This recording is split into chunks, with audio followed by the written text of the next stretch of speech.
What does the Georgia runoff mean for the housing market? The listing crisis in America is real. What should agents be doing to solve it? And we got another Philly feel-good story next on Toole Time.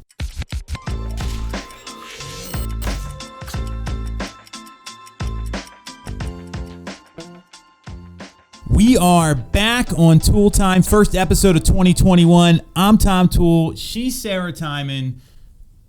Interesting week this week, huh? I mean, a lot of crazy stuff happening. For sure. The Georgia runoff, we'll start there. That obviously led to a whole bunch of stuff that happened in the country, and we're not going to talk about that.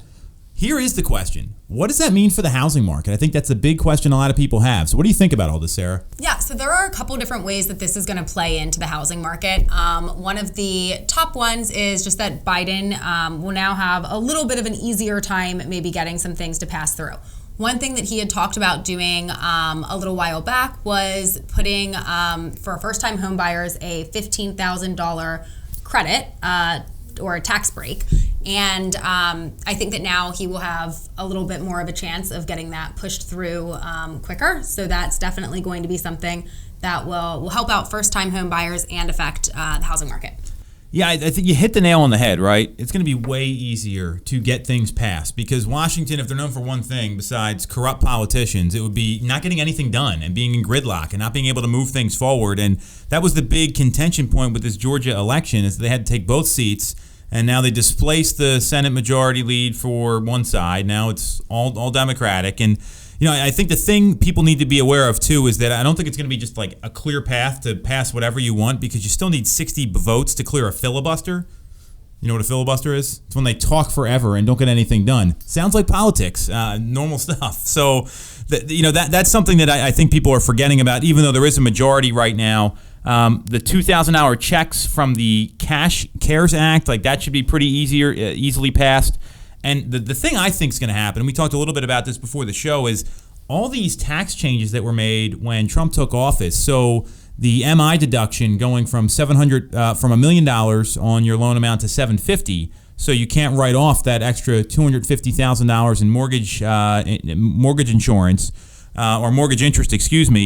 Property tax deductions got lowered. You might see some of that stuff get rolled back as well because usually when someone new takes office, they go in and they undo all the stuff that got done by the last administration. Like that's like the MO, and I see a lot of that happening here. I mean, this has been a nasty election. Sure. I'm glad this is over. Frankly, like hopefully, when's the inauguration? Like a week or two? Like, yeah, can we get there any sooner? Close. I think we're like 13 days. Who's counting, right? You know. So the whole point is, I think. Look, the result's in. It's over. Let's move on. It will be easier for some of these things to get passed. I still don't see it changing the market, though. Like, I don't see more houses becoming available all of a sudden. The one thing to keep your eye on is, like, monetary policy. I think you got to be careful there. But I don't think anything really is going to change too much other than some of these things have a clearer path to get to get approved and get voted into law. Absolutely. I mean, I think our big obstacle right now is still lack of inventory, which – some of these things are going to be great, but until the inventory opens up a little bit more, that in itself, I don't know, will have a major impact on the housing market, but it will certainly affect it to some degree. Well, I mean, the first-time homebuyer tax credit is probably not going to help it at all. Like, it's like we want more demand now. I mean, that's going to create more competition. Now, at the same time, bringing back some of these deductions, I think if they do get rolled back, because that was a big change for a lot of people. I remember going through real estate transactions when that got passed, and there was a client of ours, and they were buying a home, and the wife, they're both in finance. The wife is a professor of finance, and they said, okay, now that this got passed, the value of this home, which they're bidding on at the time, just went down based on the time value calculation of money, which is real because all of a sudden you're not taking those tax credits like you normally would. So, I guess this is more of a wait and see. It'll be easier for him to get things passed with his agenda, but I don't see like the housing market all of a sudden like, hey, there's more homes available and it's going to be a lot easier for buyers, which is the biggest challenge that we're seeing right now. Sure. Which leads us to the next topic. So good segue there. That was not planned, but we did a nice job. So there is a listing crisis right now. I mean, we're feeling it. Buyers are getting outbid. Things are happening. So what should agents be doing to try to generate more listings? Because I think a lot of them are like, well, we're just wait. Like they tell their buyers we have to wait, and they're not actually actively going out and doing things to create more inventory. So what do you think about that? Like, what should agents be doing right now to generate more listings? Sure. It's definitely a frustrating thing for agents when you have buyers that they're motivated, they want to get out there, and there just aren't homes. Let's say that you had a listing in a neighborhood that a lot of people were coming in at. Maybe you got a lot of offers on that house. Maybe you even had a buyer that was coming in and was interested on that property. Once it goes through, you could actually reach out to the other homeowners right there and say, hey, I just sold your neighbor's house at 123 Banana Street for this much over the asking in this many days. Have you thought about moving? There are a lot of people out there that you might not realize have been maybe on the line for a little bit, or maybe we're thinking, yeah, in a couple of years I would probably want to move. But when they hear what's going on right now, that might be enough for them to want to kind of pull the trigger, or at least find out what their options are now and what's going on in the market. Because it's very easy, if you're not currently either actively looking to buy or sell, you'll hear snippets of what's going on, but not to really pay too much attention to it, because it doesn't really involve you so much right then. So getting more information could be something that could kind of make them change their timeline and think about making a move a little bit sooner. So that can certainly open up more potential listings for your buyers. Well, and what I love about that is it's sweat equity, right? There's not going to be a magic bullet here. And the thing to be aware of is that, you mentioned it, only 5% of the population's in the spot where they want to make a real estate decision. Nobody else, people have no idea. I remember, during the shutdown, I'm talking to my cousin, and, our whole family's in real estate. And he goes, wait, real estate? You can't do anything in person? And he had no idea, because he had no intention of buying a house. He moved a couple of years ago. He's good to go. And, he's not a dumb guy. It's just... He doesn't care. Yeah. He's got his house. He was still working. He's a scientist. He's ready to go. So that's a great example of someone who has tons of realtors around him. Literally, there's 5 realtors in my dad's sister's son. So I think that's a really great point. And at the same time, people are they got what for their house? Right. That's been the reaction that we've seen a lot of. So I love going out and making things happen. I totally agree with that. And that's definitely one that it's unfortunately not just a magic thing that happens. You do have to put some time and effort into it, but you can get good results. You can also reach out to your sphere, to people that that you've worked with in the past, that you've done transactions with in the past, and just find out if they know anybody who is thinking about selling. Because the sooner that you have knowledge of a house coming to market, whether you're going to be the one that lists it or just general knowledge of what's going on, that gives a leg up for you to be able to provide your buyers. And they will absolutely appreciate that. Well, great. I mean, you're taking all the words right out of my mouth, which I love, which means that we work well together, obviously, which is really cool. But, your sphere, you already got a relationship with them, right? So even if you have to go in and talk to those people, it's got that third-party stamp of approval. It's a lot different than just calling someone cold, and they're like, who are you again? And which, happens. I've heard that many times on the phone. But these people already know you, like you, trust you. And then if their friends are moving, or they have some sort of trusted partner or person in their lives that's saying, you need to talk to Sarah to go list your home. So if you need to sell, call her, right? Kidding. Halfway. But the point is, that's something that's unique to you that no one else can work the same way you will. So those two things are automatics. And the other thing I would tell people is be on the lookout. Keep your antenna up, because when you're looking for something, and this is I don't know, there's a rule for this or a theory, but when you're looking for something, it starts to appear more in front of you when it's on your mind. So if you're thinking, I need to find listings instead of I need to do sales, because when you're finding listings, that's got an exponential effect on your business. That's going to help a lot of people. You're going to help those people because they need to sell. You're going to help some buyer out there that hasn't been able to find something. So just keeping it top of mind. But we watched at the Tom Ferry Summit, Gary Vee did a keynote, and I know we watched it with some of the team members. I gave we summarized it and did all this, and what he said is old school tactics work. So before Zillow existed, before all these sites were out there, literally the way people would get through to clients, they'd go in the phone book and look up people's numbers and call them, in the neighborhood where they sold a home.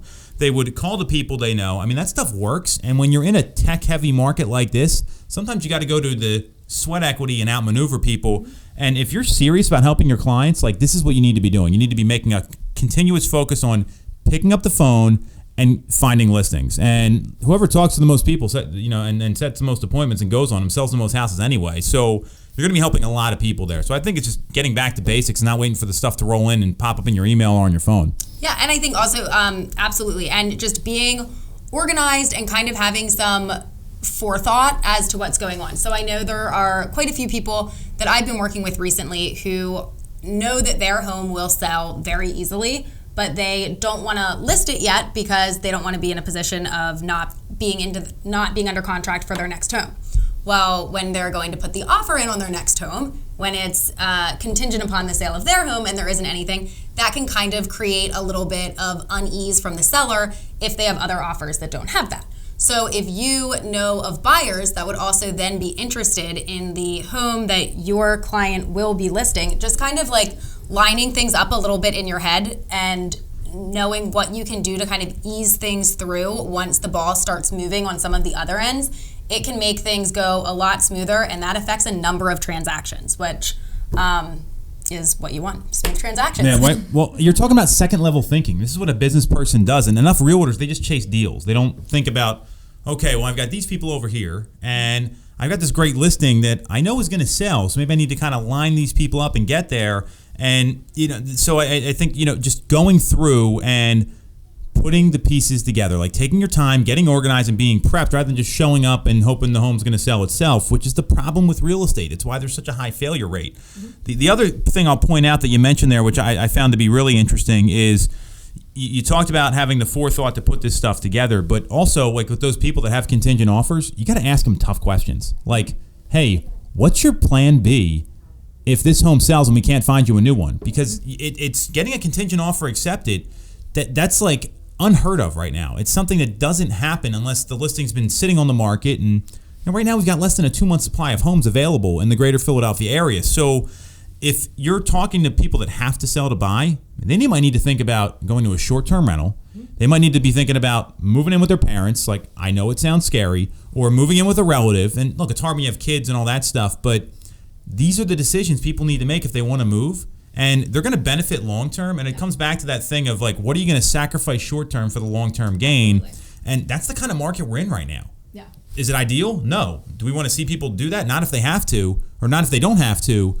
And at the same time, like, that may be what needs to happen. Right, and it's kind of prepping them with like, listen, we hope that this isn't what has to happen, but if this is what has to happen to make this go through and for you to end up in the home that you ultimately want to be in, are you willing to live with mom and dad for a little bit? Or like, are you willing to make those adjustments? And like, that's a way that you can position your offer. We always talk about, there's terms and there's pricing when it goes to putting an offer together. This is something that we can do term-wise without having to change our offer price that can make it stick out more. So it's getting a little bit creative, but. So take notes. This is good stuff. And the point here is for the people that are watching that are not in real estate, like, this is stuff you need to be thinking about. I mean, it's not easy out there right now to find a home, and we get that, and we want to just present all the options so we can make it as easy as possible for you. And this is what agents should be thinking about if they're serious about their business and helping people. All right, so we're going to talk next about some more Philly feel-good stories. I like this little segment that we came up with. It kind of happened by accident. So your boy, our boy, we both like him, Dave Portnoy and the Barstool Fund. If you've driven down westbound on 76, you have seen La Colina restaurant. And probably stopped in dead stop traffic staring at it for a while. Yes, yeah. So you've seen it. Well, that's like an iconic restaurant. I mean, I've been there once. Like, I haven't been there a lot, but it's like everyone knows where it is. It's right in Belmont Hills. It sits overlooking the Schuylkill Expressway, and they don't have a great venue for outdoor dining because if you've been close to there and Belmont Hills, there's like no parking. They have enough room for 2 tables outside. That was it. And so the Barstool Fund, which, and feel free to jump in here, Sarah, I don't want to do all the talking. So they got the call from the Barstool Fund 4 days ago. And that is amazing to me. And they've helped 88 businesses so far. Do you want to talk a little bit about what's going on with the Barstool Fund? Because I know you follow them as well. Yeah, so I mean, as I'm sure everyone knows, they've been helping out a lot of businesses, and some of the criteria that they have in order for you to be one of the people that qualifies for their help. Well, you have to submit like a video to them and kind of explain your situation, which I love, by the way. Which is great. That's all right up my alley. Keep going. Sorry. And you also have to be a business that's been continuing to pay your employees throughout the pandemic. So whether or not your doors have been open or shut, you've been continuing to make your staff still have a paycheck. So, which I think is really great that They want to help the businesses that really care about their employees, because there's such a big trickle-down effect there that's going to, really affect everything, the entire community. So they have a great standard for what they're looking for in terms of who they want to help. And if you've seen any of the videos of when then he calls them back and like FaceTimes them to tell them that they got that they're going to be getting the financial support, it's so great. Like, it'll make you cry. Like, they're so cute. Like, everybody's so excited, and it is such a feel-good thing. Like, it just makes you happy. Well, and what I love that they're doing is, like, ever since this whole thing started, like, I mean, Dave has been like, what's going on here? Like, people should be allowed to go do what they want, and if you feel unsafe, don't, like, nothing, I don't think that's unreasonable, right? And I know I felt that way. I mean, I was doing the same thing he was when we were shut down back in March, April, and May, and it was like, we can do this safe. There's a reason to do it. Just let us do it. And then, if people don't feel comfortable, they're not going to meet with us anyway. And when it came to real estate, so what he did, I think it was funny. So the guy who's on The Profit, Marcus Lemonis, like huge, like, amazing business person, he challenged Dave, and he's like, hey, Stool Presidente, put your money where your mouth is. I'll match $500,000 each. So they did. He started off with, and then Marcus never even contributed, but I don't think that really matters. To date, they've raised $19,274,656. That updates every 5 minutes on their site. They've helped 88 small businesses, and they got almost 155,000 people to donate. So to me, this is someone who already saved the Reading terminal, right? Like, let's not forget about this. Like, this is someone that's taking social media. He's helping local businesses. I mean, La Colina is just so iconic. Like in Philadelphia, I mean, that place has been there forever. I mean, the owner who's in the video, like, he'll go around and serve the table. Like, he was like serving my wife and I drinks when we were there a couple of years ago. And it's so important because a lot of these places, it's a lot of like restaurants, but there's a few that are like dry cleaners or barbershops, and they've been paying their employees, which in this situation that's going on right now, it's been really tough for a lot of people. So this does not get enough press. Right. And this isn't a one-time payment that they're getting. Yeah. It's a commitment that they will be, financially supporting them and helping them out throughout the duration of what's going on here. So it's because I think that some of these different bailouts and some of these different things allowed the small business owners to like breathe for a minute, but then it's like, oh my gosh, what's next? And this, if you get the call that you're going to be one of the included people in this, you have ongoing support, and you can really feel it. So that's great. Look, I mean, I'd love to say I know what it feels like to be these businesses here, but there was a period of time. I mean, everyone was pretty stressed out when it came to real estate. We didn't know what we'd be able to do, and multiply that times like 8 or 10. Like, it's really what these folks are going through, and the fact that they're helping local businesses, this does not get enough press. I mean, I saw some tweet where it was like, oh, Beyonce is raising $500,000, and then Dave Portnoy goes, yeah, I raised $20 million. Thanks for the press, and it was something to that extent. And this is, Barstool was a small business. I think that's the difference here. Like, this started from like nothing. I mean, they were running like it was like a sports blog in Vegas, and it centered around like sports betting. I mean, it wasn't anything crazy. So, if you can, I mean, indoor dining's open. So these places you can go open up and support them now. So I think that's the best thing. But I love this story just because there's been so many, like, between that and Reading Terminal. I mean, those were like iconic Philadelphia area places, which is really cool. And I'm glad and he raised it was like $250,000 to keep them open. So yeah. Good stuff. He's probably not watching this, but hopefully. Thanks anyway. Yeah, thanks, Dave. So we got a couple businesses we want to highlight specifically that are doing Igloo, like outdoor bubble dining. So the first one is the Epicurean Garage in Chester Springs. The second one is La Fava in Glen Mills. Then there's Savona in Gulf Mills that it's right on, it turns into Montgomery Ave coming off of the 76 exit. They got a big tent outside. And Sarah has one she wants to talk about, which is like a funny place. We'll talk about in a second. So what do you got? Yeah, so the General Warren Inn in Malvern is also doing this. General Warren's great. That's actually where Tom and I met many years ago. We're not we met at a networking event. Yeah, it was a networking event. It sounds weird to say it that way, but yes, we met at a business networking event there many years ago. So happy to see that they're incorporating this. They're a business that has been around since like the Revolutionary War. I mean, it's like literally like an old inn, and these other places too. These are local places people go to all over Chester County and in Montgomery County and Delaware County as well. So What we'll do, I mean, it's like, it's just like La Colina. Like, these places have been there forever. They're fabrics of the community.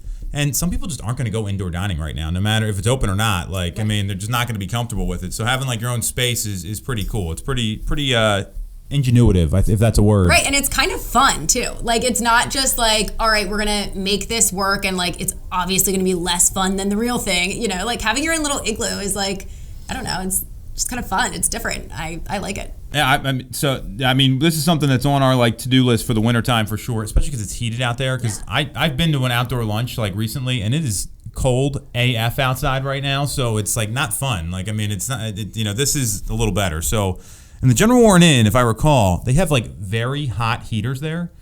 Like they have heaters that like would probably burn your foot off, and like I mean, it's like they're. I mean, it looks like they're like oil heat. Like, it's crazy. They're good ones. So we're going to post all this stuff. Go check these places out if you're in like the Downingtown, Chester Springs area, Malvern, Great Valley, Glen Mills, Westchester, and then Gulf Mills, Lower Merion, King of Prussia. So we tried to hit on a couple there where you could go.